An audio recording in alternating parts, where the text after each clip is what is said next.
নমস্কার, চলে আসলাম কুমড়ো শাকের রেসিপি নিয়ে। শাকগুলো আমার ছাদ বাগানের, আর দুটো ফুল ফুটেছিল, সেগুলো আমি শাকে অ্যাড করে দেব।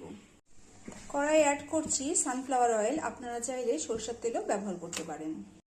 ফোড়নে ব্যবহার করছি কালো জিরে আর একটা গোটা শুকনো লঙ্কা। লঙ্কাটা আমি দু টুকরো করে নিয়েছি।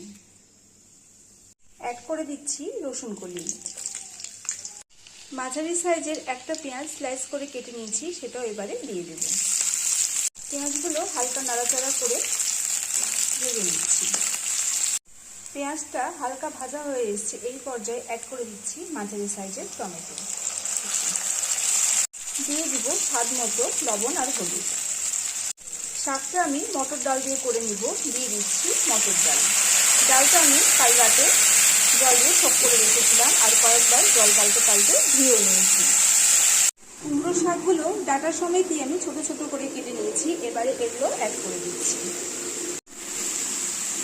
শাকটা উল্টে পাল্টে ভালো মতো নাড়াচাড়া করে নেব, আর এখান থেকেই প্রচুর জল ছাড়বে, সেই জলে শাকটা সিদ্ধ হয়ে আসবে। শাকটা একটু ঝোলঝোল করে বানাবো বলে আমি এখানে খানিকটা জলও অ্যাড করে দিলাম। এবারে দিয়ে দিব ঢাকা। ঢাকাটা তুলে দেখে নেব কতটা সিদ্ধ হয়ে গেল।